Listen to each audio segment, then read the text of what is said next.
make sure they get off to a positive start. They've got some serious players coming back in there, from obviously with Berkey coming back from the county, but with the likes of Darragh and Hedgehoe up front, they're going to be formidable, I think, today for this Judes outfit, who have lost a couple of the younger players as well as the likes of the Fionareens and stuff that have gone over the last kind of 4 or 5 years as well. A lot falls on Danny's shoulders for Judes as always, and he's never let them down. So it'll be a big game for both. They'll want to start off positively in the fact that they've been training for the last kind of 5 or 6 months. I would say Vincents are a bit disappointed with their league. They're normally a really good league team. Like, they were 5th in Division 1 this year, again behind the top 4 teams that we've named a few minutes ago. So whereas Judes were playing in Division 2 and came up. So look, it's going to be a tough day for Judes today, but there's serious strength and there's serious pride in that group as well. So they won't go down without a fight anyway. Promotion, the name of the game for St Jude's over the last couple of months. They were in Division 2, they came up. They were in the Senior 2 Championship last year, and they have come back up. They're back in Senior 1, and that is massively positive for them. Last season, St Vincents were semi-finalists. The season before, they were quarter-finalists. The season before that, they went out in the group stage. The season before that, quarter-finalists. The season before that, semi-finalists. So they've been relatively consistent, if not challenging as much as they'd like to be in Dublin. For St Jude's, it's been a bit more up and down, a bit more of a roller coaster. Obviously got promoted from Senior 2 last season. The year before that, relegated. The year before that, quarter-finalists. The year before that, in 2020, group stage elimination. 2019, group stage elimination. And not long before that, finalists. A game that they potentially could have won. That was back in 2014, I think it was. Got to a couple of finals, St Jude's. And there's a lot of that squad still there. And they would still be seen as a very solid, hard-working team. Will they produce those kind of traits from the off here in the 2024 Go-Ahead Dublin Senior Hurling Championship? Away we go. Diarmuid McLaughlin, St Jude's in the navy, St Vincent's in the white with the navy stripes. Have they got their first score of the championship? It was a really good take and an excellent strike. Really good stuff from John Carty, and Jude's hit the front.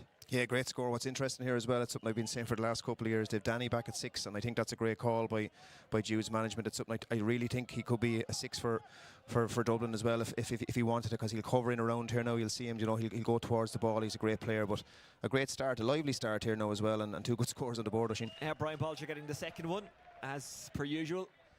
The Vincents players, it's quite hard to see their numbers on the far side, but you'd recognise that helmet anywhere, wouldn't you?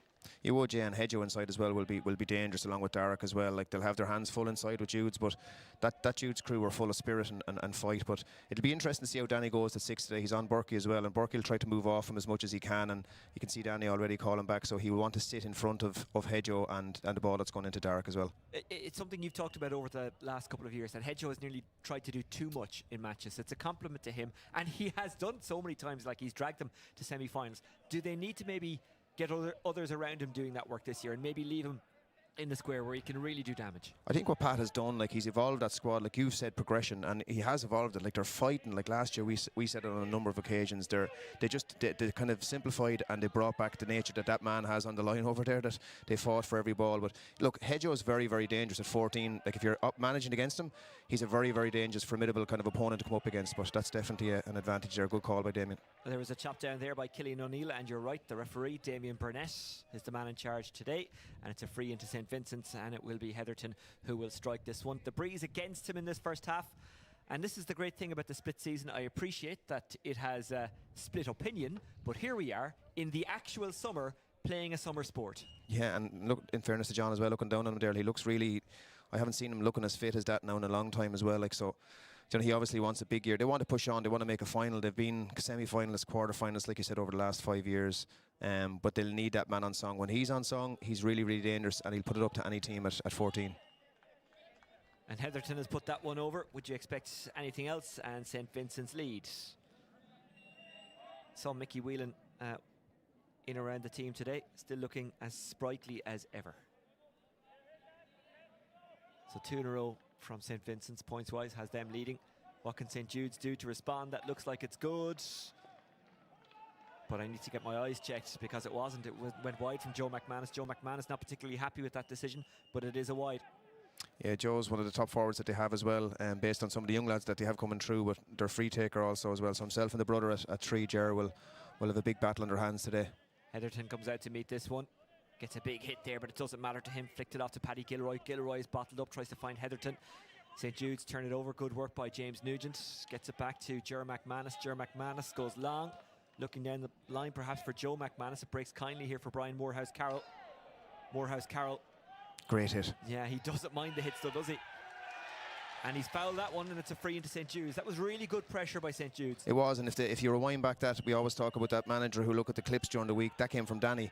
You know, reading the ball into back of the play, you know, put a big hit on Berkey as well, and came out with the ball. And again, just that in-your-face aggression from Jude. So a great turnover and a chance for McManus now to level it up.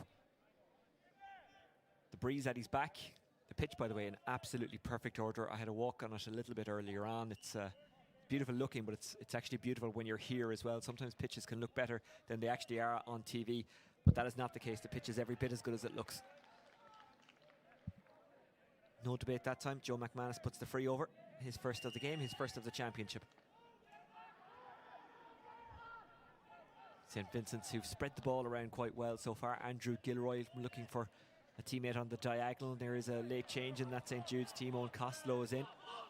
Costello comes out of defence, tries to leave the defender behind. Cian Langan takes it, but it was over-carried. Too many steps and a free into St. Vincent's. Yeah, harsh, I thought, maybe coming out there as well, because he was pulled back a small bit. And not very happy with the decision there as well, but it gives Hedjo a chance now to come out again and to bring Vincents back into it. Like, you have to compliment both at the start. Like, we always wonder what it's going to be like when you come in, and like, you need that sense of ferocity and tackling and hits coming in at the start of the championship as well, because like I said, these club players have been training now for 6 months, waiting for the county lads to come back. And if there's one thing to say about the split season, is that, look, you're playing hurling now in the summertime, which is huge. We'll have the debate later on about whether there's too many teams in it or not, but it is a huge thing for the lads to be playing in summer hurling. Heatherton, flight of that one looks good, and that's because it is good. He's already on 2 points for the game.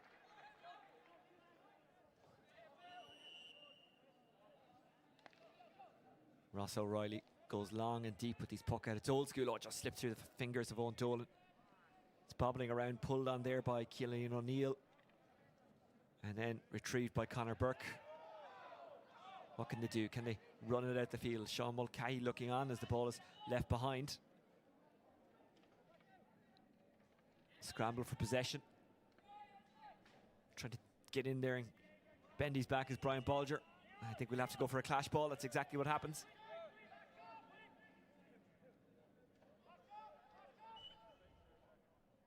Sometimes the referees just want to get it going. The players are actually kind of running shoulder to shoulder. Ball breaks Conley though, and it is Bolger who's onto it. Bolger with that diagonal, looking for Heatherton. Always a good option. What a catch that is. Heatherton has lost his stick, but he's a good footballer as well. Didn't need to use it, and that was as clear a hand pass as you could get. Is that as good a finish as you could get? It is. That's really good by Daniel Peel. It's a great score again, made by Hedjo. Could have been fouled probably in the process as well there. Like you said, had a great hand pass out, great vision to put it out, and a good score off his left-hand side. Well, given the debate about hand passing, he didn't want to leave any doubt, Heatherton, did he? I'll just call him Hedjo. He's honest as well. He doesn't complain all the time looking for frees. Like, he gets manhandled and hit, and but he doesn't.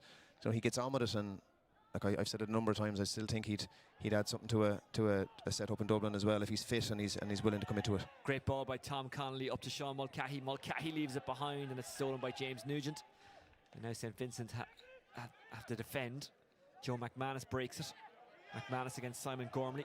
Oh, Gormley looks like he's pulled his hamstring. McManus gets the shot away. It's wide. Oh, that's a killer. It doesn't look good, does it? I'm hesitant to offer an opinion on these things, but like, you could see it yourself how bad that looked. It's just when they put the hand straight away to the back of the leg, like, that could your whole summer, and again go back to the split season thing, like your whole summer, even though now, like, you look at the likes of Crokes play today and they don't play again till the end of August, which is bizarre. But you look at this young fella now, he could really be under pressure, and Gormley's he's a fine full back for him, but he just put his hand to his left leg straight away. Yeah. Which is a worrying sign. You just hope it's a tweak rather than a pull or anything more serious. So he's done for today anyway. But that's not particularly good news for St. Vincent's. And you can have all the challenger matches, Oisín, and training, all the way along for the last number of weeks and months, and it goes into championship hurling, and that just one ball that comes in, and that's harsh on the young lad now. So hopefully, like you said, it's just a tweak rather than something more significant.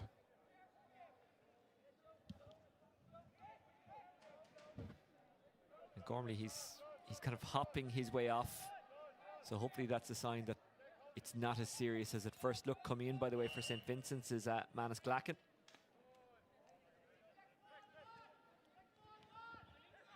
Nice little sidestep inside by Andrew Gilroy. He'll wind up, he'll go for it. It's a long ranger. Oh, what a catch that was. Really fine stuff by Danny Sutcliffe. He's just such an intelligent player. Like the way he read that coming in as well, and you know his delivery on the out. One thing that stood out to me there as well is we haven't mentioned so far the quality of Dara Perry's puckouts. They're really laser-like. You know, he's a really top class keeper. That was a good ball inside. It's a really good turn as well. John Carty. Good score. Carty gets his second of the game. Again, all coming from Danny at 6 and reading the ball in at the back as well. He's doing really well so far. One between them.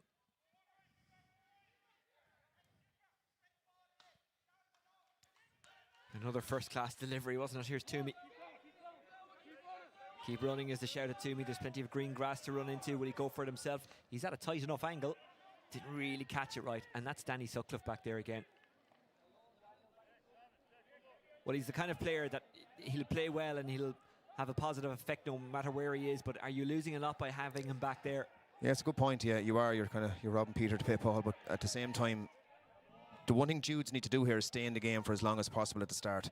You know, and that's one of the management's, I suppose, call. It's could have been a lot of steps there. On we go. Well juggled by Sean Mulcahy. Tries to get through the gap. Gets his hand pass away. Flipped forward by Paddy Gilroy.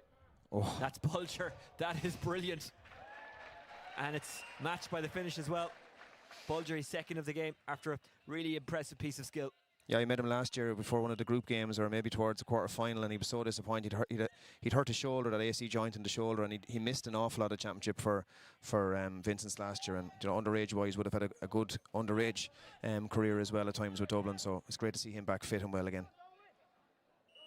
Well, St. Vincent's back in action next week, which is good news for them, but obviously not Simon Gormley, because that injury didn't look like it was going to heal particularly fast again. Probably shouldn't say anything about that. Neither of us. You'll have the man on RIP.ie, you know, if you don't keep going, but he is like it did look bad. Instantaneously he jumped. But that just shows you that sometimes in championship you can catch a break depending on your draw. Yeah. Because there's teams who are playing this week who aren't playing next week and who aren't playing for a number of weeks, and that would give you time to recover.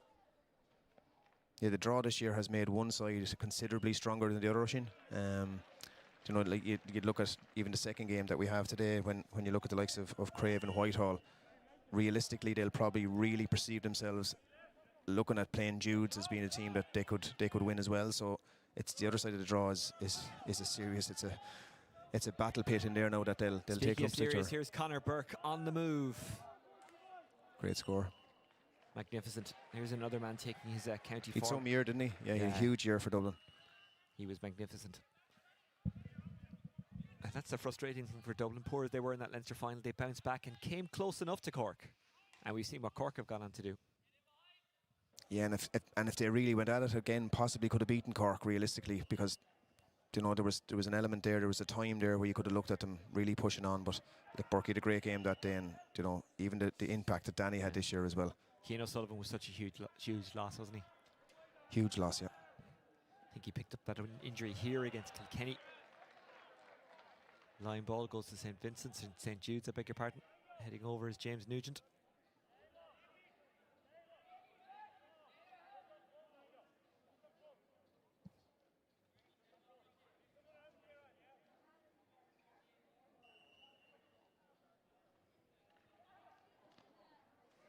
Decent line ball, it's followed in. But Perry does well. Burke. Morehouse Carroll. Decides to take his man on. His man is Diarmuid McLaughlin. And that's a push in the back and a free in. Yeah, we've raved about him now for the last couple of years. He's somebody who Pat Kilroy has brought on an awful lot. Like I'm really impressed with him every time I've seen him, young Morehouse Carroll, and decided to take the man on there, was pulled to the ground. And that's what, you know, Judes just need to be careful, because Hedgehoe is so accurate with the frees. Even Burkey's coming up here now as well, but he is so accurate that they just need to be careful that they're not giving away silly frees. They're tackling well, they're tackling hard, but just that arm around the shoulder, that's just a silly free to give away. Again, Mangan is sitting back at 6, but Danny is sweeping in behind, so it's allowing that a little bit extra for them. But like you said, is it taken away from that forward threat that they have? Because apart from McManus, we haven't really seen any of the rest of them get on ball yet up front. Heatherton.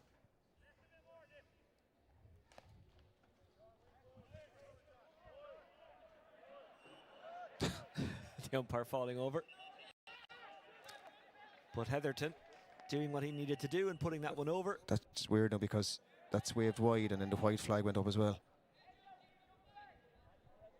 It was waved wide on the left-hand side and white flag on the right. Yeah. 174 is what's on the scoreboard, so that's what we'll go with. Great thing about these kind of games and club games, you can actually shout down to the officials and get them to clarify these things. Here's McLaughlin. Hooked. Really good work by St. Vincent's again. McLaughlin might get a second bite at this particular cherry. Has to try and kick it. Remember, St. Judes are a dual club, just like Vincent's. Here's Sean Mulcahy. He was followed well there by Cian Langan. Langan didn't give up on him. With a stick in there is Heatherton, well back the field. McManus looking for a break and finding it. McManus shortened the grip. That's a great score. Oh, that's fantastic. Yep. First from play for McManus today. It's the only disappointing thing when you come in, Oisin, like I've been looking forward to doing this all week, but not working with yourself, we're just doing covering the games. But the only disappointing thing is the crowd. Yeah. Like you look at, down the country, the crowds they get for their club championship, first round of club championship, sunny Saturday afternoon. Yeah. That's the disappointing thing. You have to keep in mind though, and we'll come back to this point in a second, because Carty's bearing in on goal. He's at a tight angle, granted. Juggled off there brilliantly to Finbar Wardick. And Wardick hits it wide. Yeah. If you're coming to Parnell Park today, you're up against huge match traffic in Croke Park. Now, I appreciate your point about crowds is a general one, not just today, but that certainly didn't help today. And there's actually a nice spread of people in the stand as we look over.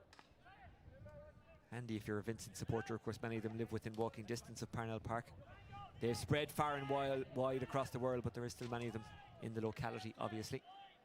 Here's Sutcliffe. Great ball. Fantastic ball. John Carty just bounced away from him. He's followed by Toomey. Carty didn't give up on it though, as you would expect. He's got an option there in Wardick. Carty looking for McManus. No, in fact, it's actually Owen Dolan. Dolan, poor strike, and a Vincent's defender back there. Oh, that's wonderful work by Finbar Wardick. Didn't give up on that one. Still they fight for it. McManus is there, but it's Wardick. Wardick outside. John Carty. They deserve a score here.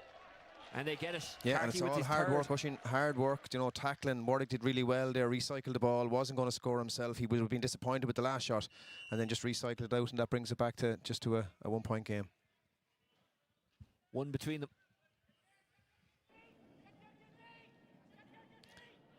Just not sticking inside with Vincents at all. They just look a little bit sluggish at the minute, and is it a case it's the first day out, like that Jekyll and Hyde kind of thing sometimes with them? It's just not sticking.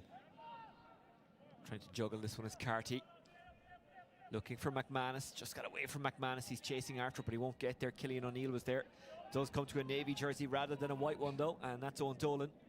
Spill towards Diarmuid McLaughlin. McLaughlin hockey style. McLaughlin trying to find time and space, and I think that was Tom Connolly who blocked it down. Perry sweeps it up. Connolly, who's one of the best distributors in Dublin, I think it's fair to say.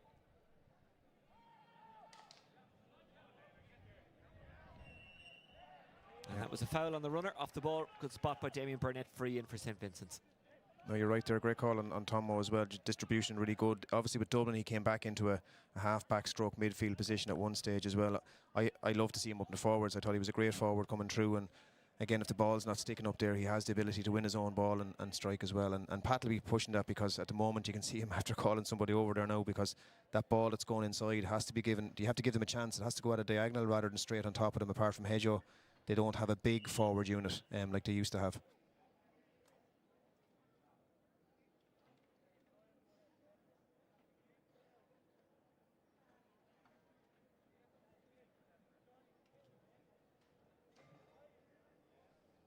Heatherton against the breeze into the golf course end.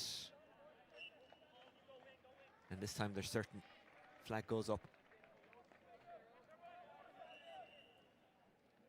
And that stops a mini run by St. Jude's. They just scored 2 points in a row for the first time in the game. But it won't be 3, not now anyway, maybe later. They were aiming for Dara Malone there, but it was just too much on it, and he couldn't keep it in play.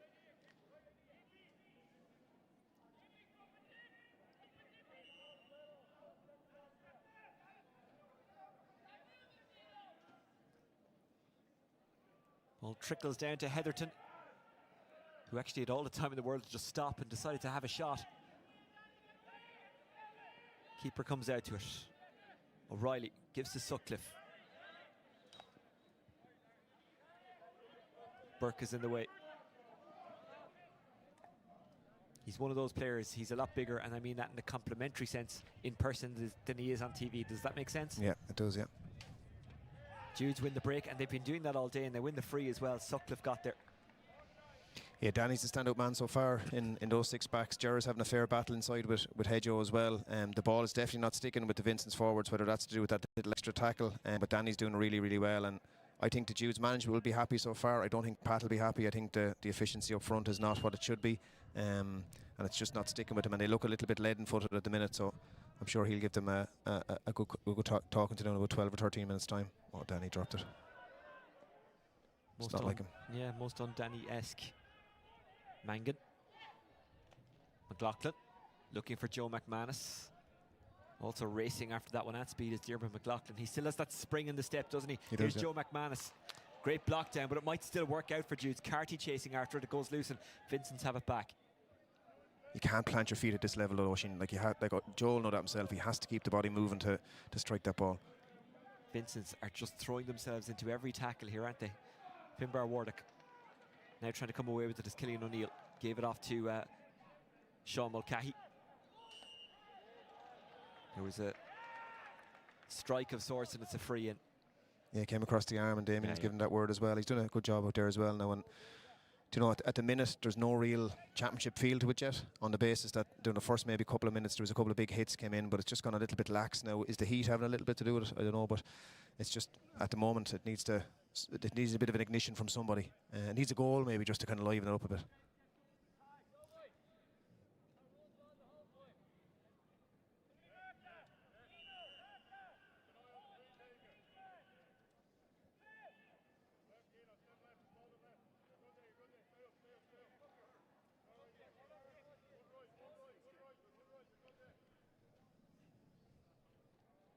I think it's 7-6, Oisin. That's what I was saying to you. I don't think it's 8-6.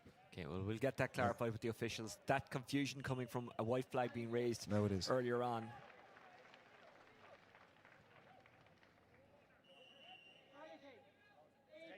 It's 8-6, yep. So we've just got that confirmed by the officials who are down below us there.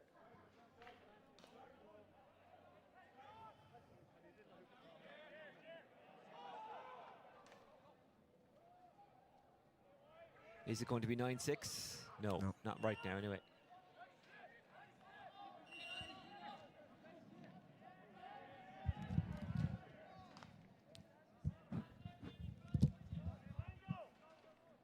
Who's that going to fall to? It falls for Vincents. Corner back play, Daniel Toomey. Conor Burke. That's well taken by Heatherton. Really good score by Heatherton. Yeah, play as well, coming out back as well. You know, young Toomey came out, ball into Berkey. Berkey, you know, ball to hand, or a great touch by Hedgehoe and a strike over the bar. Simple game. It can be. O'Reilly had to be careful there. Mangan. 2 pounds on him, but Mangan keeps his cool. Really good play. Costello. Dropping it in. Oh, that's poor. Yeah, it's 2 or 3 times they've done that now. Danny did the same a few minutes ago as well, just hitting that ball in. Credit to O'Connor, who stole in there. Just couldn't quite make it stick, but good battling all the same. Bulger. Bulger trying to shake off McLaughlin. Sutcliffe. Sutcliffe spills it into the path of Mulcahy. Morehouse Carroll. Back to Gilroy. Heatherton, as always, the outball. And why not when you've got a player like that? Looked to me like he was being held off the ball there. They got away with it. Comes to Paddy Gilroy. Good take. Nice turn. Owen O'Neill. Owen O'Neill has 2 or 3 around him. Can he get a shot away? Didn't matter. Advantage was coming anyway. Yeah, and that's the only, John looks like they're hurting the leg a small bit there. He needed that off the shoulder running there after O'Neill had won the ball. He had nobody with him, and he had 3-4 Judes defenders in front of him. That's the only criticism that you could have there, that I'm sure Pat will address at half time, that you know, when you have that ball won, Hedgehoe has to go again, and somebody has to go off the shoulder again to give him an option.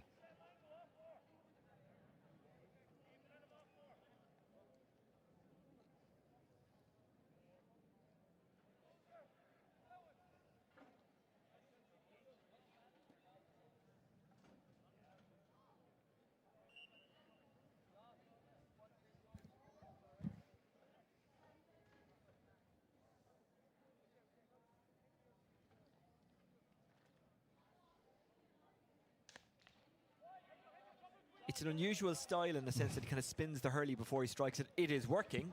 You know, it's an effective style. But I'm not sure I've ever seen that before.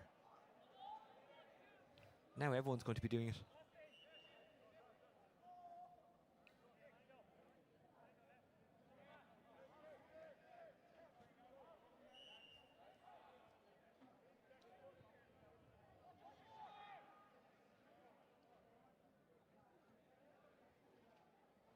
Andrew Gilroy.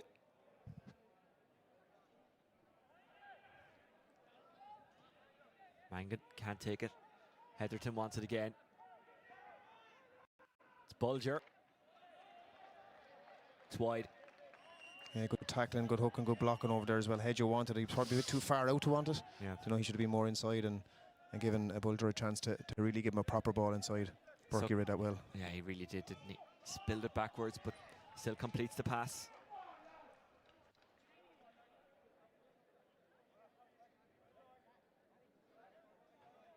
Not happy giving it for a throw ball there as well, so it's the first one of the day. He's moving it up a couple of yards as well for talking back to him, I think.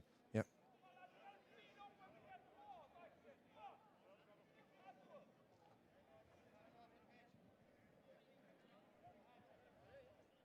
Well, they haven't scored since the 16th minute, St. Jude's.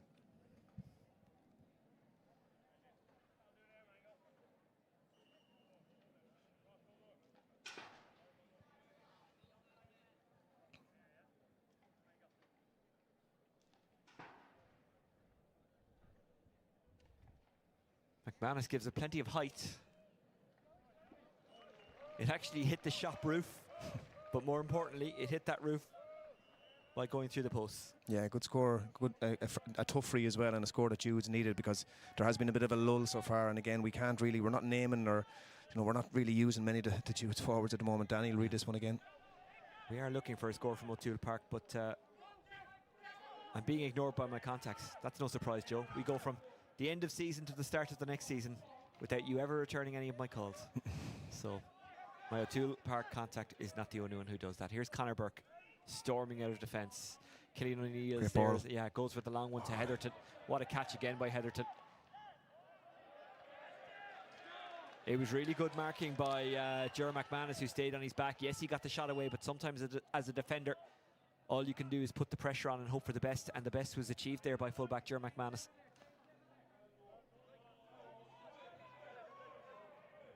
Costello, who's a good lively player.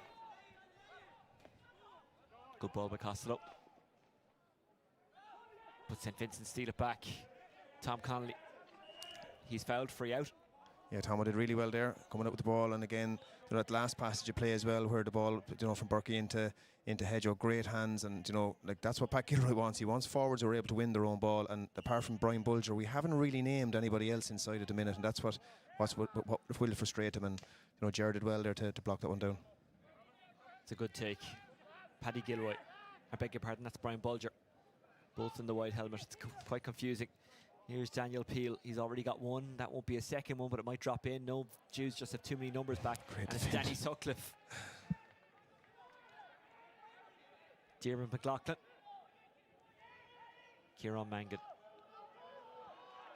McLaughlin. McLaughlin on the run. McLaughlin, that would be a really good score if it goes over. Yep. It is. That's fantastic from Diarmuid McLaughlin. His first of the game. Yeah, back to 10-8, couple of scores in it now with only, 3 or 4 minutes before half-time. Judes will be happy with that. And that's it on the basis that they needed to stay in the game and the possibility then of maybe pushing Danny forward in the second half if this is still in the melting pot. And for the second time in the match, St. Jude's have got 2 in a row.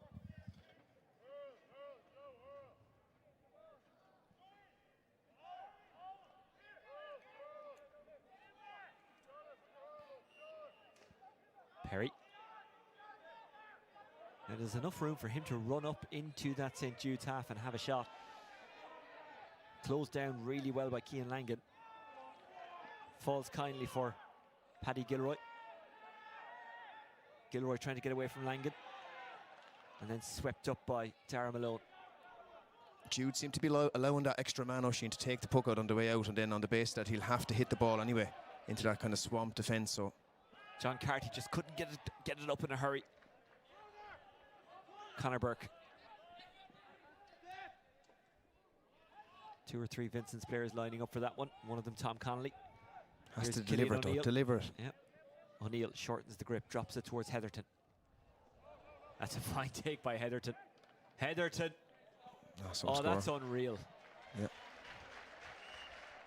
He had a defender hanging off him, and yet still got the ball up one-handed, got it into his hand, got the shot away, got the point, got St. Vincent's a 3-point lead. Yeah, when he's at 14, Oisin, get the ball into him fast. You don't need to take 2 or 3 passes in around the middle area. Like, he has the ability to win the ball in hand, and he's on top of Jared at the moment. Now, Jared's a great defender and has been a stalwart for that Judes team for a number of years, so he'll reset at half-time again, but he's an awful handful to deal with inside. Well, I can see why you say it every year, or certainly for the last couple of years. He could still do a job at county level. And the criticism is that he's had chances, but I've never seen him looking as fit as he is at the minute, and he has had opportunities and chances, but so have so many others. And the golden ticket hasn't been found yet, so why not maybe have a look at some stage at him again? Well, imagine him and Cian O'Sullivan in the one forward line. The damage you could do there. And then Con on the other side. Yep. Yep.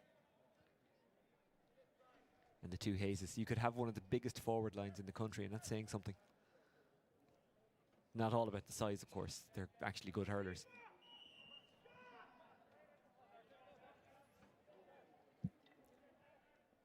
Can Vincents see it home to half-time? 3-point leaders at the moment. They want to extend that lead if they possibly can. Good take. Yeah. Good shot. Derek McBride.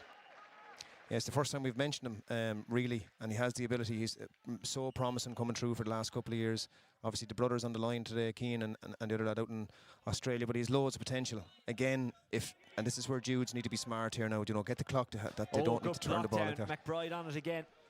Heatherton's inside. Takes on the defender. The defender is McLaughlin. McLaughlin does well. He recovers from his initial mistake. Derek is claiming that his jersey was tugged.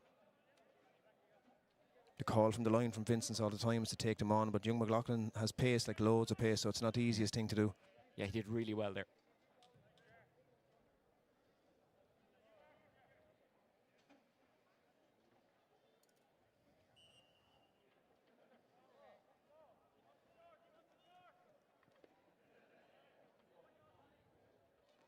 Wide. Unlucky.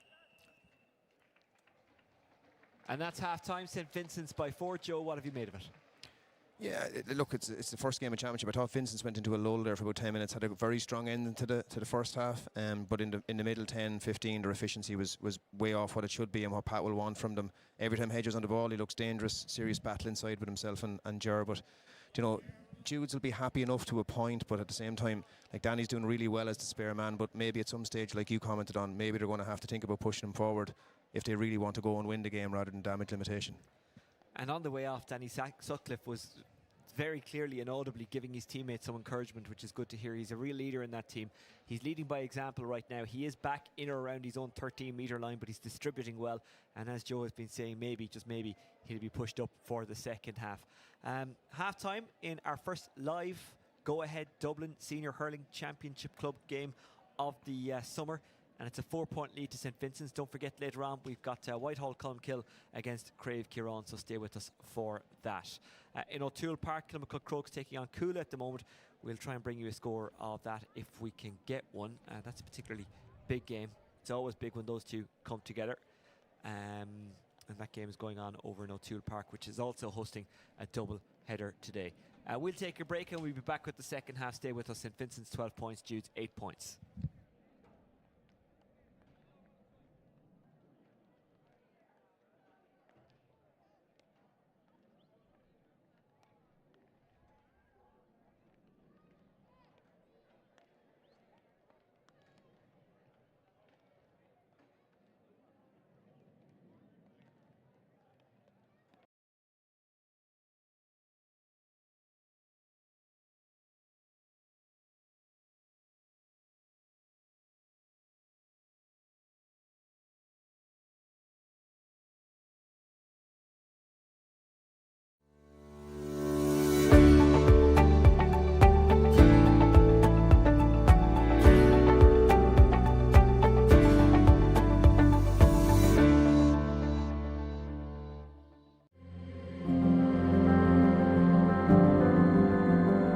We met down in Fairview, and Kieran's brother was a friend of my brother's. We met through them, so when I was coming up to the Debs, I invited Kieran to my Debs.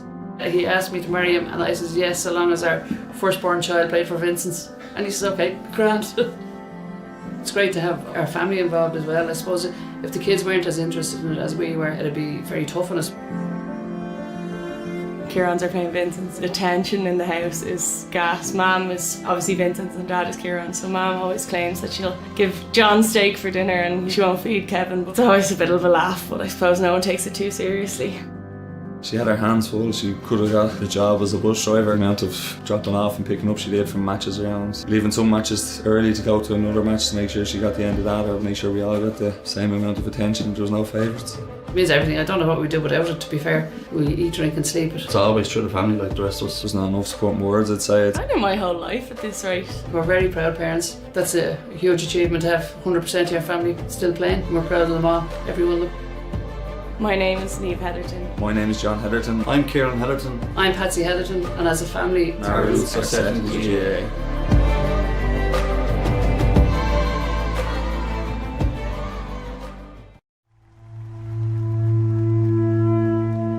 Ground Force probably is the absolute heart of this club, both in their ethos, the amount of work they do, and just the pure love they have for Naomh Marnoga and the GAA in general.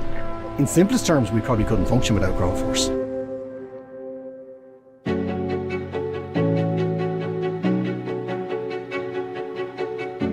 I suppose the GAA was always a bit more than hitting the ball or hitting the schlitter, you know, and it gave a great sense of community to people. I suppose at my age, fear of retirement, worried about the unknown, what am I going into a home under my wife's feet all the time or something like that, and then we just got this men's initiative started off. We feel that we're giving something back to the club that gave so much to us. We come up here on a rotary basis and line pitches, cut grass.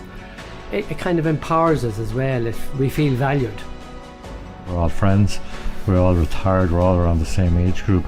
Some of us have nothing outside of our work, and Ground Force has been a big change for everybody from a mental well-being point of view. It's really, really important and really significant, and there is great camaraderie amongst the group.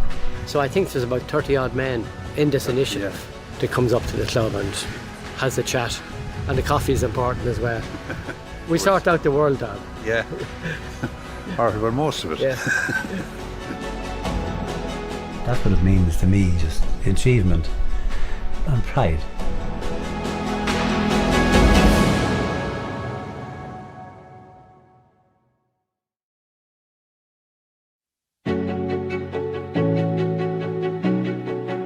My first memory of GAA would probably have been in Croke Park with my father. That would be in the early 1950s.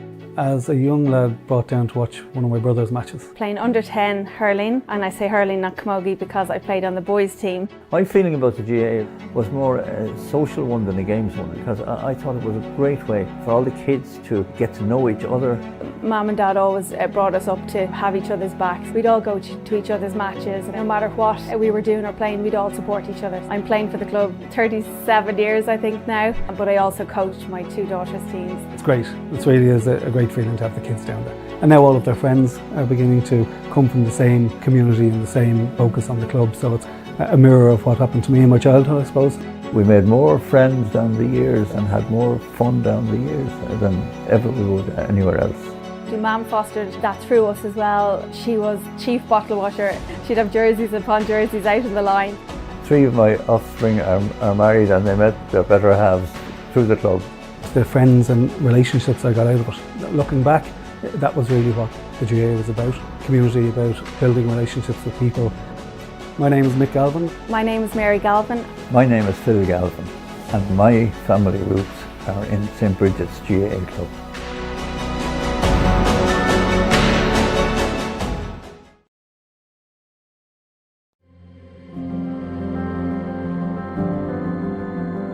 We met down in Fairview, and Kieran's brother was a friend of my brother's. We met through them, so when I was coming up to the Debs, I invited Kieran to my Debs. He asked me to marry him, and I said yes, so long as our firstborn child played for Vincents. And he said, okay, grand. It's great to have our family involved as well. I suppose if the kids weren't as interested in it as we were, it'd be very tough on us. Kieran's are playing Vincents. The tension in the house is gas. Mum is obviously Vincents and Dad is Kieran, so Mum always claims that she'll give John steak for dinner and she won't feed Kevin. But it's always a bit of a laugh, but I suppose no one takes it too seriously. She had her hands full. She could have got the job as a bus driver. The amount of dropping off and picking up she did from matches around. Leaving some matches early to go to another match to make sure she got the end of that, or make sure we all got the same amount of attention. There was no favourites. It means everything. I don't know what we do without it, to be fair. We eat, drink and sleep it. It's always through the family like the rest of us. There's not enough supporting words, I'd say. I know my whole life at this rate. We're very proud parents. That's a huge achievement to have 100% of your family still playing. We're proud of them all, every one of them. My name is Niamh Heatherton. My name is John Heatherton. I'm Kieran Heatherton. I'm Patsy Heatherton, and as a family, our roots are set in the GAA.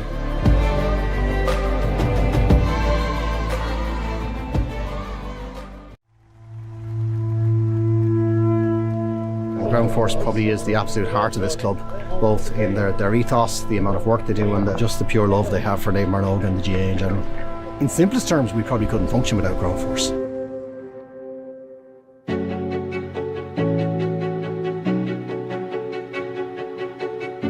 I suppose the GAA was always a bit more than hitting the ball or hitting the schlitter, you know, and it gave a great sense of community to people. I suppose at my age, fear of retirement, worried about the unknown, what am I going into a home under my wife's feet all the time or something like that, and then we just got this men's initiative started off. We feel that we're giving something back to the club that gave so much to us. We come up here on a rotary basis and line pitches, cut grass. It kind of empowers us as well if we feel valued. We're all friends, we're all retired, we're all around the same age group. Some of us have nothing outside of our work, and ground force has been a big change for everybody from a mental well-being point of view. It's really, really important and really significant, and there is great camaraderie amongst the group. So I think there's about 30 odd men in this initiative that comes up to the club and has a chat. And the coffee is important as well. We sort out the world, Dad. Yeah. Or well, most of it. Yeah. That's what it means to me, just achievement and pride.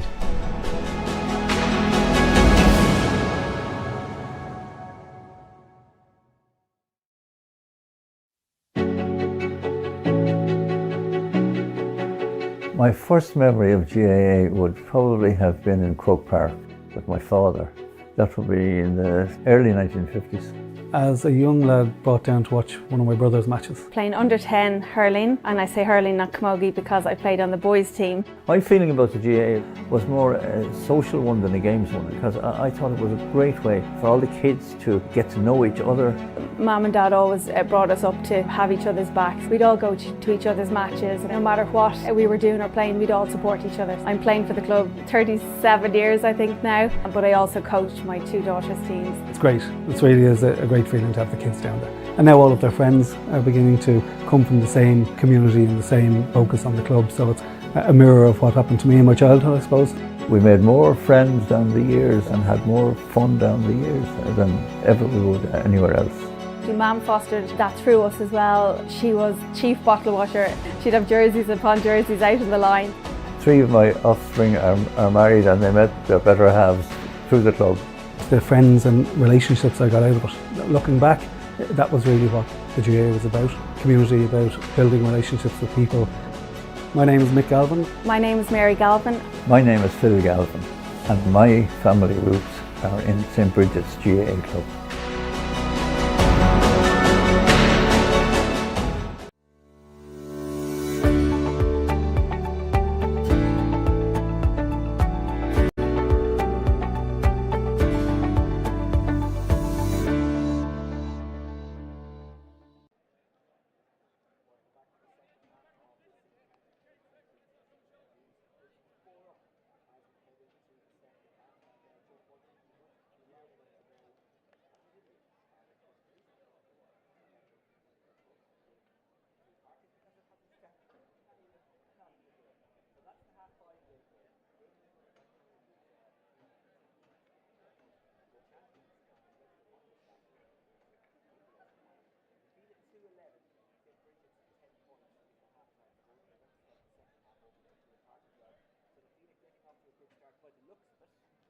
Vincents off to a better start than Judes here, but it's still a full half an hour.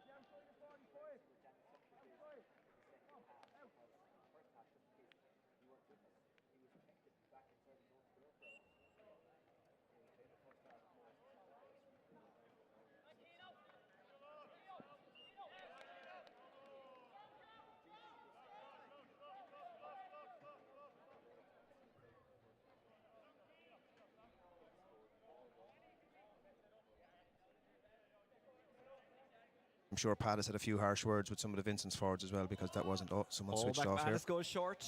McLaughlin, who got a point in the first half, gets it off to McManus. And that's a very positive start to the second half. McManus with a really good score. Good score, and he'd rode in front of him as well. Maybe the legs could have carried him a bit further to try and trouble Perry inside. But a good start. So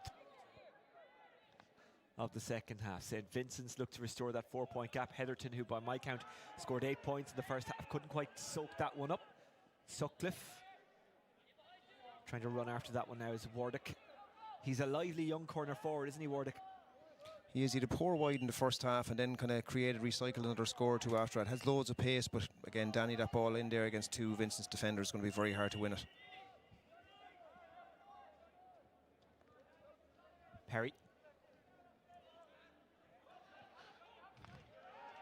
An attempted crossfielder there by Manasclack. And remember, St. Vincent's lost Gormley in the first half with what looked like a hamstring injury. Gormley, one of their more solid performers over the last couple of years, and certainly one of their more consistent performers.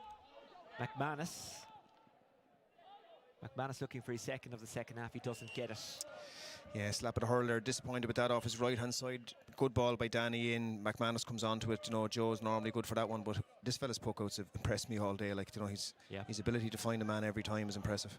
Toomey trying to get away from McManus, gave it off there to Killian O'Neill. Unusual style pass, but it is effective. It does work. Left behind by Paddy Gilroy. Ball goes loose. Vincent's have it. Running towards goal, Sean Mulcahy.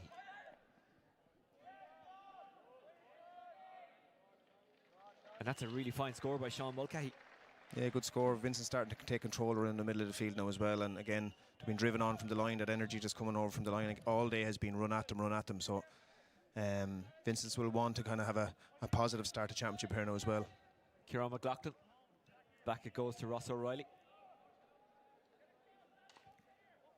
That's risky, and it's going to be intercepted. Tom Connolly.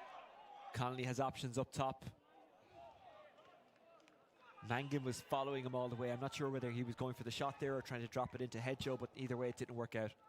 Yeah, and disappointing today when you saw the team sheets coming out that Diarmid wasn't involved this year as well, because I thought he added something to that inside line last year, working with Hedgehoe for the Vincent's forward line, and whether he will see him later on in the year, I think it's important, because if you lose Diarmid and Rian being away also, it'll be two massive holes to fill for Vincent's going forward. St. Vincent's, who have been there or thereabouts in the last couple of years. Semi-finalists and quarter-finalists, improving all the time, but those are two big losses. Here's Wardick, who switched to the left. McManus is inside. And that's swept up by Burke. And now taking and carrying is Manasclacken. I beg your pardon, that's actually Conor Dolan.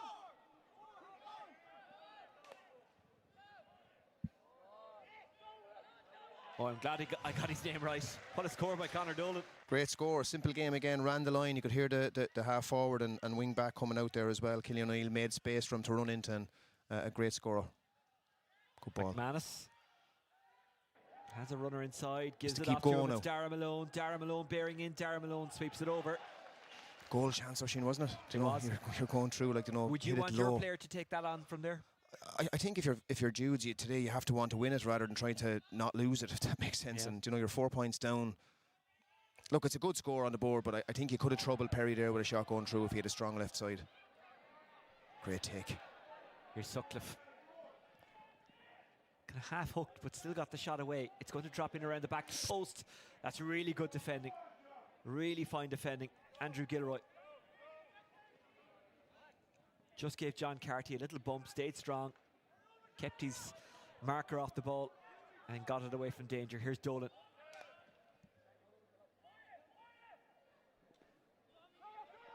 Good take. Derek McBride got a good point in the first half and looks like he's got a very good one in the second. Super.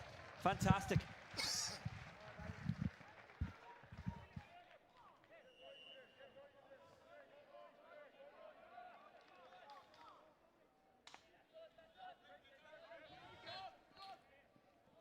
Connolly tried to dispossess Langan.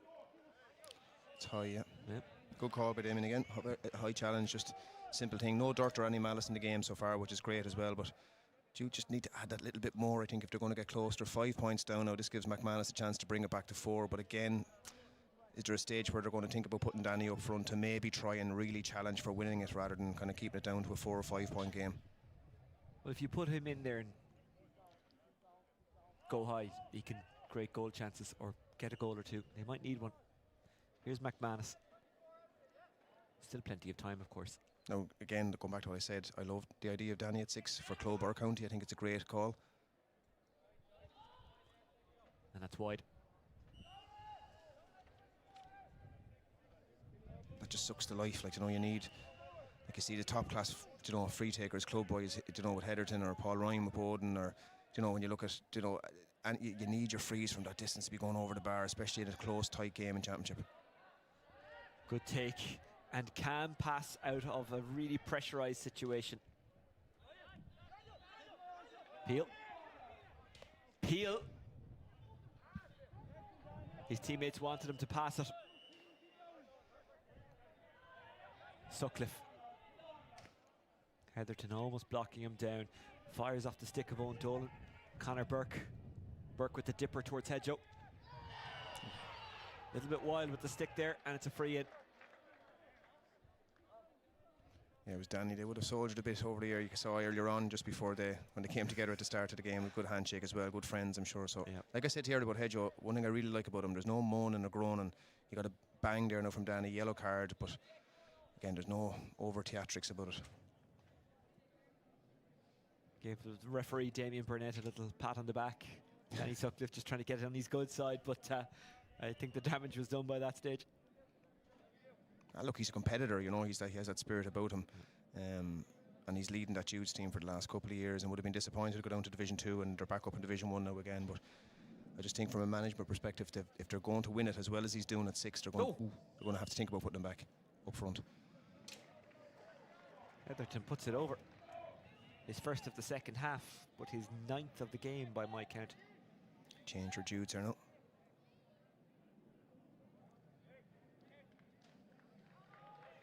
Heading off the field is O'Connor. And the new man in might get into the thick of it straight away. Langan gets it. That new man in, by the way, is Kevin Roberts. He's a big man. He is. Langan over the ball. The ruck continues.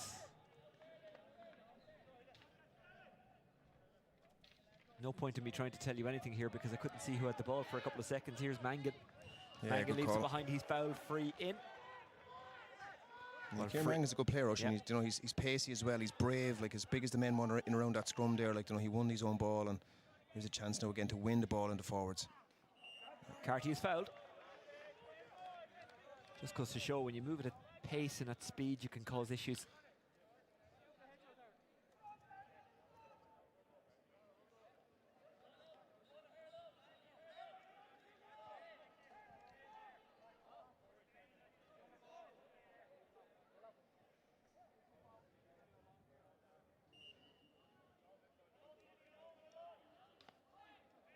McManus. It's wide. And the difference there, like between being a 6-point and 4-point game, Joe will know that himself. Like that's 2 poor wides from frees that he should be converting, and normally does convert on a good day. Great puck out again by Perry. Toomey. O'Neill. Looking for Hedgehoe. And not quite finding him. Following him all the way there was Ger McManus. Toomey couldn't intercept that. Wardick. Wide. The wides are mounting up for St. Jude's and it's costing them. It's caught big time, Ocean. Great point. Like that would have been 3 back to 3. And Wardick is really lively, shows really well. It's just his shooting. he has to work on that. His shooting, his efficiency has been off today, like a couple of times, to maybe 3 wide so far that he's capable of scoring. So just something to work on going forward for a young player too. Hedgehoe was being fouled off the ball by McManus. It's a free in. I know he doesn't whinge, and that's a point you've made repeatedly, but he does get his point across, Hedgehoe.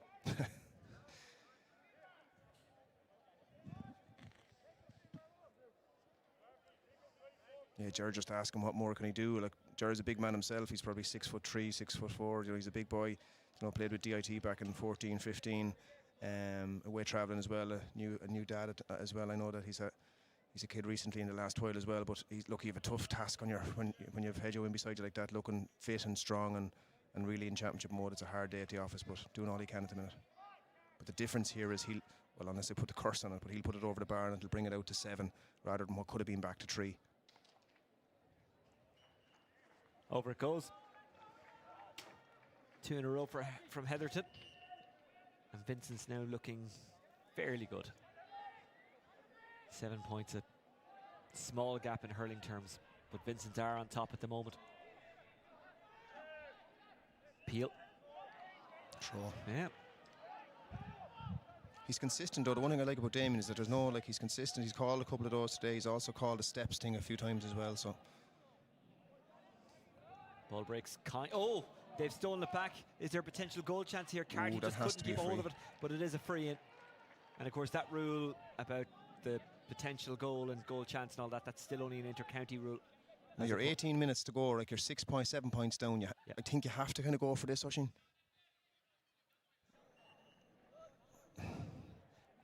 Just as I was saying there, that rule where potentially that would be a penalty. County, yeah, that's just county, just to remind people that catches people at the start of the club season.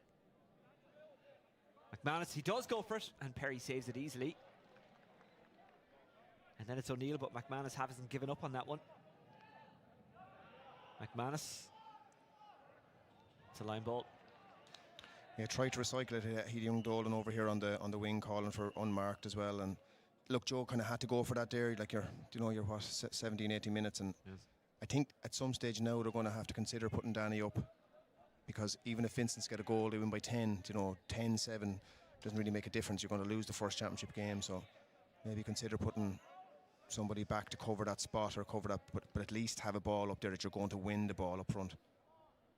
Because they're fighting for ball all day, and you can see McManus and him going at it now again, but they are fighting, but the ball is not sticking up front apart from young Warwick.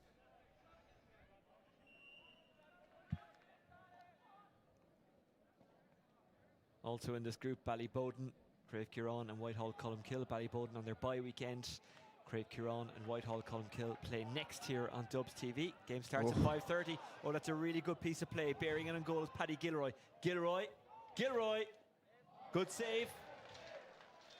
And then it's out for a 65. Yeah, it didn't really hit it, running through, and it just didn't hit it. It's just, and the chance was there, and that would have put the game to bed. Well, they might still get something out of this attack, and it's looking good even with 17 minutes to go.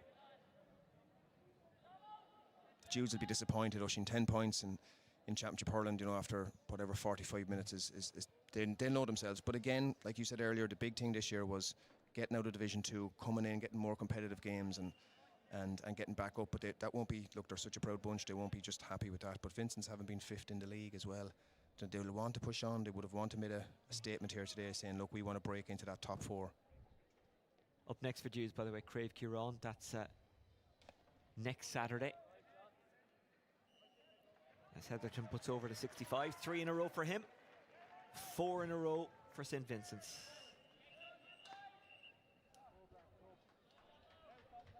Two changes for Judes here now.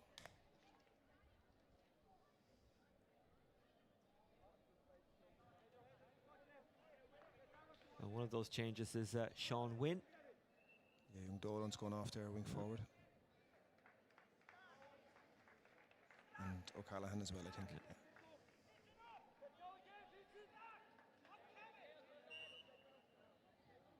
Warwick has gone off and Dolan has gone off. Warwick did everything right today except just the end product. Like, he fought for ball and got on ball, but he just has to work on the shooting as well, and that can be fixed. So Sean Wynn, Kevin Roberts, he was already on. I'll confirm that other Jude sub when we can.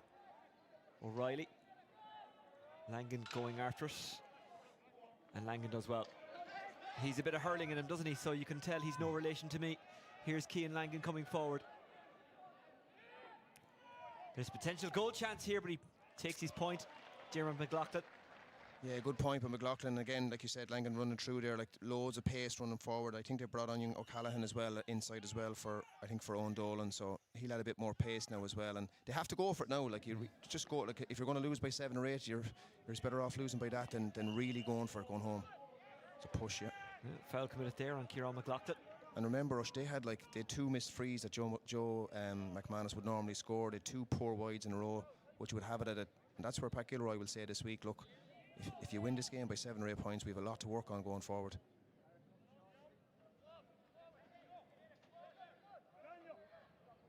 It's a big free now for McManus.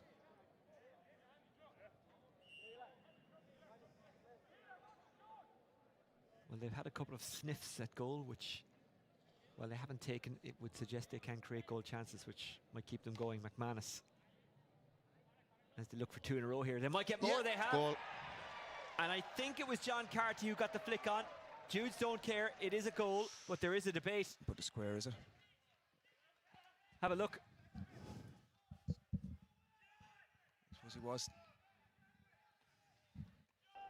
It's a tight call again. I think he was in the square before the ball came in, but he's going to consult with the umpires now as well. But a great finish. Well, it was John Carty, but what we don't know is if it is a goal. No goal, square ball.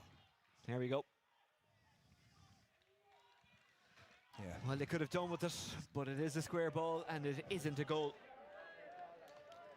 And even more importantly, it's not a score. You know, you're still 7 points down, and that might have given them a bit of life to push on.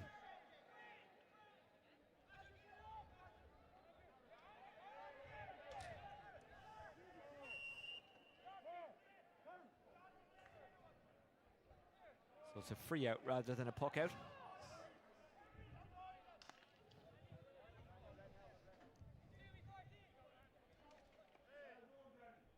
Racing after that, McManus. I know it's frustrating because it doesn't count, but from the Jude's point of view, at least they have created enough to suggest they can get goals. That's a good take by Carty, who looks a little bit riled up having had that goal disallowed. Carty squeezes that one over. That's a really good score. It's a great score, great take as well, ball up into the air, and it could have been so much closer for them. And that's something, the one thing I suppose from a management perspective, you're looking here at Jude's, it's all positive. Everything is positive. The players, there's no giving out. There's no element of blame coming from Danny all the way forward. There's real positivity coming from the line. Keep going. So, they're a really likeable group like that. Like, there's no negativity with them as well, even when they're down 5 or 6 points. Morehouse, Harry. Here's Dolan. We know he can get forward and shoot. Heatherton couldn't hang on to that one. It might break kindly for Kevin Roberts. Sutcliffe. Well broken down. Carty tried to find McManus and couldn't. Just a lot to ask him. Like, give him a ball like that up in the sky, with one of Dublin's best players this year as well, with an extra defender too. Blocked down there. Paddy Gilroy attempted the shot, comes back to him. And in the way again was James Nugent. Fantastic work. Darragh Malone helping him out as well. Nugent takes off, and he is fouled, and it's a free in. Oh, that's brilliant. That's huge fight from Judes there as well. And I just think the only thing that might have gone against them today is that, like, they've been playing Division 2 hurling this year, which the big thing, they got back to Division 1, but they just look a little bit off in that terms. And when they look back at this and they take their clips from today, they'll realise that the opportunities were there to really trouble Vincents, who are only in second gear today. But the opportunities, but the fight and the tenacity and the tackling there is great. This can bring it back to 5 now. McManus. Wide, unfortunately, for St. Jude's. I remember a couple of years ago, I think I'm right, I know Joe was in Australia, he won't thank me for saying this, but when he was in Australia, Danny was taking over the frees. I think if you've missed 2 or 3 and you're off a bit, you maybe have to consider changing it up a small bit. And he was so reliable last year when we watched him to get back into Senior A again. But it's just, that's disappointing because it could have been so close. Paddy Gilroy's heading off. St. Vincent's making a change. And in to replace him, Cian McBride. Here's Dolan. That one has legs, but does it have accuracy? No. And that's the thing, when you get one, you come forward, you get one, like you think you're, you know, all of a sudden like you're an all-star forward, rather than giving the ball inside to Keane or to Hedgehoe, who'll maybe have a possibility of getting that goal chance for you as well. Watching Sutcliffe back there, it's like watching a movie when you know a certain character is going to do something eventually. You're expecting Sutcliffe to be brought up and put around the square eventually. And now St. Jude's have a free in.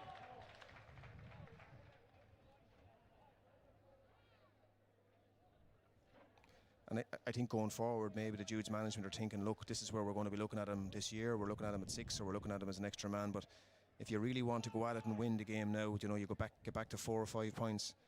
It's something to consider, definitely. I do like, I've said it for years, so I think Danny could have been a 6 for Dublin as well as Judes, even though Judes have needed him in the forwards. Well, Judes need this free.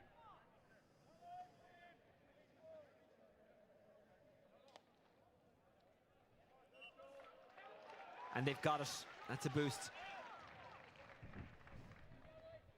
3 points in a row for St. Jude's. Keeps them in touch. Nafina on their way to victory against St. Bridget's, 5-16 to 11 points. Wow. Yeah, that's the score halfway through the second half over in O'Toole Park. I think Bridget's had a man sent off as well, so that'll be a tough day at the office in O'Toole Park against the county champions. Can Carty get there? No, he's beaten to it, well swept up. Just getting back to do enough was Manus Glacken. Andrew Gilroy. Burke.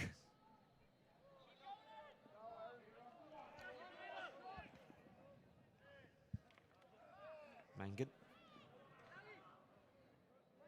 Mangan somehow comes away with it. He had a good tussle there with Darren Cosgrave. He really does, doesn't he? He's got the free in as well. You know, and you talk about big players and tall players earlier on, you know, how you wanted to make the Dublin forward line the biggest in the country. Like, you don't need big players, you just need fellas with heart as well, and that will and want to fight. I said height was just one of the aspects that they could look for.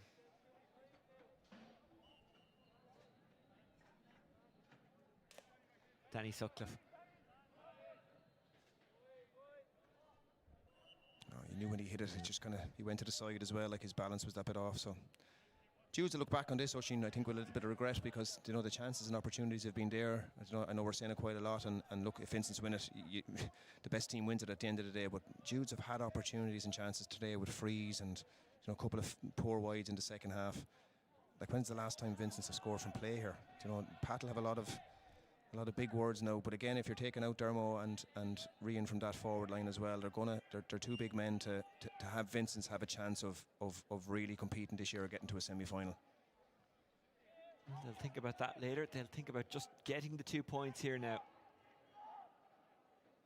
Judes with plenty back there. Sutcliffe heard the shout from behind him. Sutcliffe kept his cool. Judes, good run through. Oh, you couldn't let him. Dara Malone, free in. In fairness to Damien, like he gave the for the initial contact, he gave the advantage. And look, when you're running through like that, then it's great when you come out. Malone comes out of the challenge and he had a bit of road in front of him. But I think Damien's had a good day here today as well, in fairness, and got the big calls right.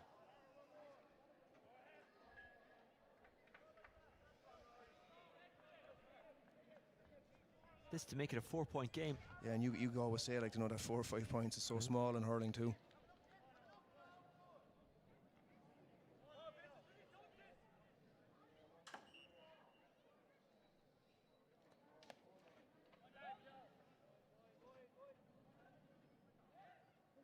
He was unlucky, there wasn't much in it.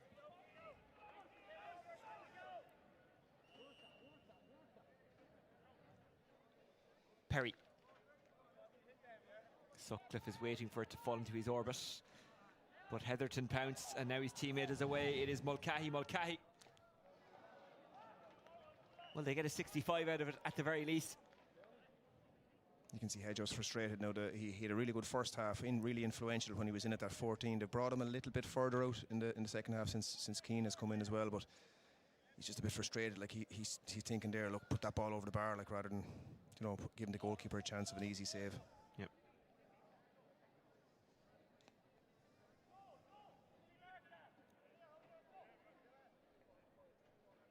Actually, that might have been Connolly with that chance rather than Sean Mulcahy.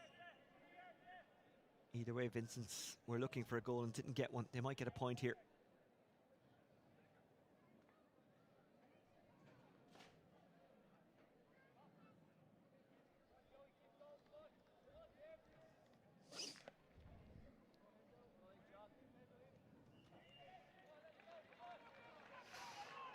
I'm not sure he's missed one today, Oisin, has he? No. And you compare that, like Judes have maybe missed 6-7 frees maybe overall, with kind of 6 points in the game, so that kind of tells its own story. It's their first score since well over 10 minutes anyway. Yeah, even the stat of what they've got from play since the start of the second half, it's not. And look, it won't be good enough for Pat. You want to win your first game, but they have a lot to work on going forward.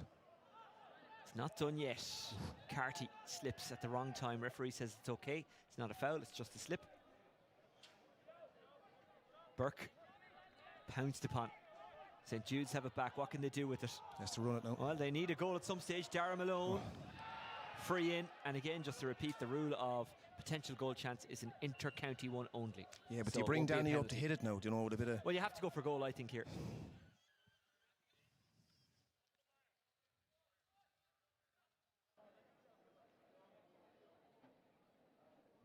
They're going to need a goal at some stage, and this is a good opportunity. That is a player who's got 9 on his jersey, but it's David O'Callaghan. David O'Callaghan, 19. I thought it was going to be Jerry Carty, but it is David O'Callaghan. He does have a bit of a hammer shot, this lad. But he also has a cushion shot, which he used there.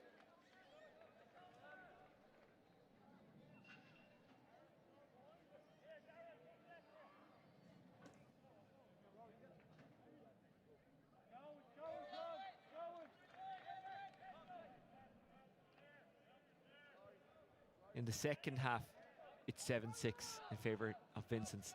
It's that 4-point gap in the first half. That's killing Judes at the moment, who have made a change. Kuan Manning comes in, and going off is Joe McManus.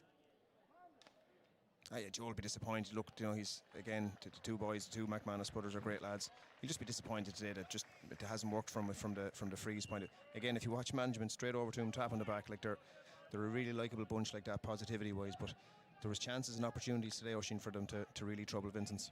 And they might still get some, but Vincents will fancy their chances of seeing this one home. Here is Dara Malone, who has not stopped running all day.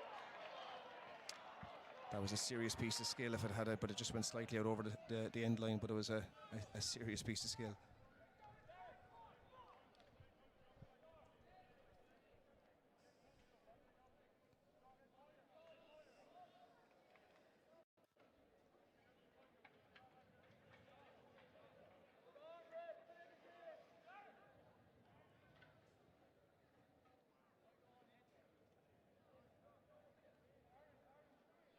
Heading off for St. Vincent's, Sean Mulcahy.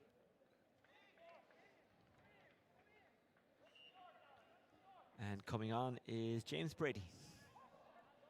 Oh, there's a slip, but luckily for the Judes defender, there was a Judes man behind, but he also let it slip.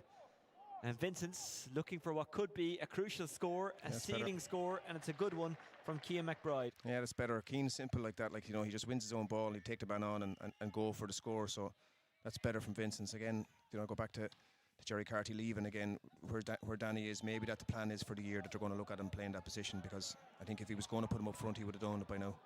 Malone goes to ground, just ran into a bit of a Vincent's wall.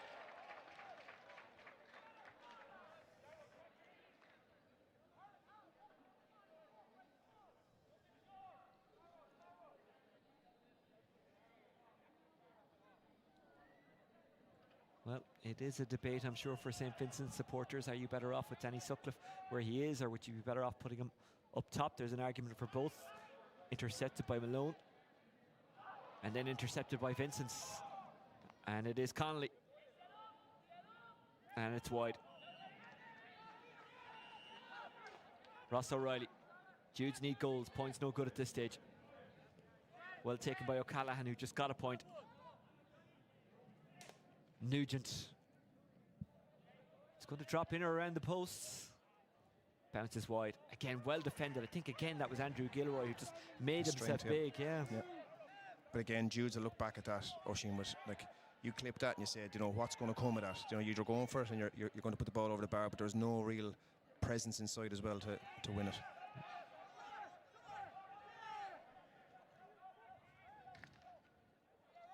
Full time from O'Toole Park. Nafina 5-26, St. Bridget's 14 points. So Nafina, the defending champions, with an opening day win, and Vincents with, well, I think it was already done even before that, but now it's a fait accompli. Yeah, that's sealed it. I tell you, that's some scoreline for Nafina to put up against Bridget's, whether they had a man sent off. I think that was the talk that came out of there, but you know, they'll take stop on this year as well, with obviously Crokes to play later. So like, there's some smashing games next weekend as well that I know they're going to be live on Dubs TV, but there's some big games coming up in the next couple of weeks. Keep an eye out on the Dublin GA social media channels, and of course the website dublinga.ie. More coming up next week, live and free on Dubs TV. The only county in Ireland where you can watch club championship games for free. They're not behind a paywall. Joe, of course, given the summer I've had, not that there's anything wrong with behind a paywall. You don't want to get into the GA-Go argument, no? Okay, no. We leave it at that. So here's John Carty. The big question, Oisin, I think over the next couple of weeks is, can somebody break in? Forget about paywalls, but looking at the structure of where we are in the championship as well, like, who realistically has a chance here? Like, there's one, there's one group that's really, really tough, and the other group, but like, will somebody be able to break into that four? Is there somebody going to take the crown off Nafina? Like, Crokes seem to, but like, Lucan won't be far away as well, and you know, Ballyboden are always thereabouts, but I just don't see anybody else getting into the four based on the first game we've seen today anyway, or what we've seen during the course of the league games, a few league games that I've seen this year. Well, speaking of behind paywalls, I was here when Dublin played Kilkenny. The game was on GA-Go. I was lucky enough to work on it, and there was plenty of talent shown by Dublin that night. It was a great night, so there's an enthusiasm for Dublin hurling, so you want the club championship to give those people who are enthusiastic a reason to be enthusiastic. That was the Kilkenny money you took that night, wasn't it? No, it was a GA-Go money. St. Jude's, unfortunately for them, start off with the loss. St. Vincents with a good solid display on the opening day, and they get the win, 21 points to 14, a 7-point gap, and I don't think we could have I don't think anyone could have any complaints about St. Jude's winning this one. I think or St. Vincent's winning this one. They were by far and away the better team start to finish. Yeah, better team, and you know, the chances were there. I think when Judes look at it from a management perspective, the chances were there to maybe get a bit closer. You know, Vincent's looked in second gear. You know, did this 10-minute spell in the first half where I thought they were just off it. They came out again, 10 minutes, 15-minute spell in the second half. They just got through, got their business done. That's what Pat would have wanted, but he has loads to talk to them about and to make sure that they get better. But look, a game that was played in good stage. Even see Danny and Key McBride, two lads who would have played maybe together at underage as well out there. You know, the two clubs, massive respect there for the two clubs and the type of people that they are. But on the day that's in it, you know, Vincent's get the first win of the year. Judes will have to look now with next weekend at trying to get something out of the Crave game. But you know, good to be back for the first game with hopefully a cracker coming in the second one. And that second one is Craig Kieran against Whitehall Culmkill, throwing at 5:30. It's live on Dubs TV. We'll keep an eye out on what's happening in O'Toole Park. Crokes taking on Coola. Earlier on, Nafina with a comprehensive victory against St. Bridget's. Let's have a look at the highlights of the game, both from the first and second half, Joe. Yeah, like we said, you know, earlier on, Jude started off quite well. You know, got a couple of scores on the board. Like I think inside when they started off, I think young McLaughlin is always going to be pacey, but you know, young Warwick won a lot of ball. McManus just was a little bit off today on the freeze. We didn't see too much. I thought today, I was surprised we didn't see enough of Derek McBride. I think that's something that Pat will want to look at going forward. Hedgehoe was exemplary on his freeze, caused massive problems inside for Jerry McManus. But just overall, you know, as it went on, Vincents just did what they had to do without really raising much of a championship gallop. Like, this fella's dangerous all the time. You know, looked out, hand pass out to the side, and again a good score, but nothing really where, you know, that would have really troubled Vincents today. And I suppose keeping Danny back in there, Danny did really well. I love him at 6. I've said that a number of times. You know, really impressive as well. In fairness to Carty around the middle, and young Langan from Judes, they were impressive around the middle, but never really troubled Vincents to really win it. That was a great score as well. Like, you know, and that's what that fella's capable of all the time. It's just trying to get a bit more energy into him, and he can be like that at times where, he just can be a little bit off, and then he pulls a sublime score out like that. Berkey was good, solid, came running through the middle a couple of times with a couple of scores, did what he had to do without being, overly troubled that much.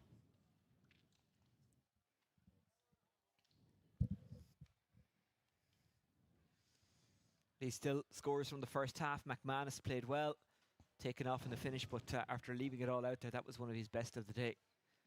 Yeah, you just be disappointed. Like, as a free taker, you want to be hitting. Like, you need to be looking at 90% minimum as a free taker, and he just missed kind of 2 or 3 really crucial ones at a time where they had a chance to get it back to 2 or 3 points. And I don't think Hedgehoe missed one all day. Had a massive battle with Ger inside from play, but like his frees were exemplary as they nearly always are. But look, both teams have stuff to work on. You expect that in day one of championship as well. There was no real, I suppose, championship bite to it. Which I suppose can happen with the group stage that we're at as well, with this bye weekend, Oisin. There's a sense as well that, I don't know, like you get Crokes playing today and they won't play again till the end of August, and Bowden are not playing this week and will play next week, and it's just, there's a huge gap there, and I don't know what we need to do to maybe bring that down, or either add 2 teams or take 2 teams away. But look, Vincents will be happy enough that they've got a win. They've been in a semi-final, a quarter-final under Pat for the last 2 years. They want to push on to at least get to a final this year, but they'll find the hole that Dermo and that Rian McBride have left, and Oisin Lanigan.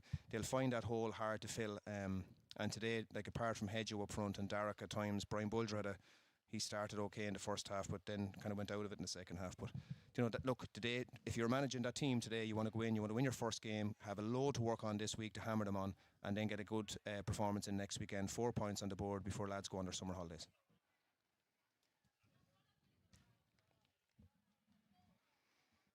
I said Vincents did enough to stay in front for most of the game. It was a 4-point gap at the break. St. Jude's did get the first score of the second half to make it a 3-point gap, but then Vincents followed it up with 2, and there was a 3-point burst at one stage by St. Jude's, but they just couldn't get close. They did have a couple of half-goal chances. Here's one of them.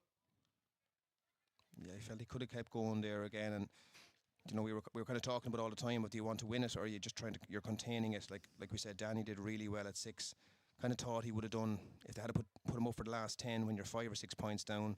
You lose by 10 points, it's the same as losing by 6, to be honest, unless they're looking at the idea of the score difference going forward, because there are some tough games coming for Judes, and I think next weekend is going to be a huge one for them. Certainly will be. St. Jude's back in action next week when they take on Crave Kieran. That's at 3:30 in O'Toole Park next Saturday.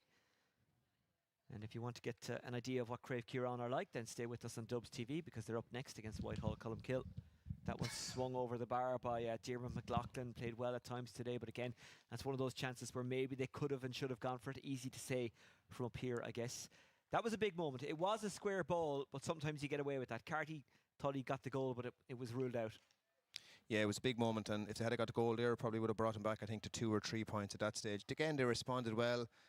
Matt McManus, kind of, when he missed a free at one stage, he came back out and he fought for the ball. It just didn't really happen for him in the second half, and he had opportunities to be involved. This one as well, he tapped this one over. They went for one. They had to go for it, really. But again, I would have questioned, would you have been better possibly looking at Danny coming up to hit that, because he's such a sweet strike of the ball. Yep. Keane, good score there as well. Again, that Vincent's kind of finished in the last 5-6 minutes. Pat will have to work on the kind of middle spells of both halves, because I thought they just weren't themselves in those moments. 21 points to 14. St. Vincent's get their championship off with a win. They're up against Ballybowden St. Enda's next weekend here at 3:30. That game on in Parnell Park, and it will be live on Dubs TV. It's part of a double header. Also part of that double header, Kilmacud Crokes and Nafina, 2 winners over the last couple of years, and that will be an interesting encounter. Nafina going into that on the back of a victory. What about Crokes? Well, we won't know until maybe about 7:15 this evening as to whether or not they're coming in off the back of a win, a draw or defeat. They're up against Coola in O'Toole Park, and we'll keep an eye on that game. Earlier on, Nafina with a very, very big victory against St. Bridget's. Keep an eye out on all the social media channels of Dublin GA for the latest on everything that's going on, not just in the go-ahead Dublin Senior Hurling Championships, but every other competition under the umbrella of Dublin GA. We'll also put up clips from there, the best bits of matches, and a whole bunch of other good stuff as well. We're back soon enough for the second part of our double header. Whitehall Colmkill taking on Crave Kieran, and that one throws in at 5:30, so join us for that on Dubs TV.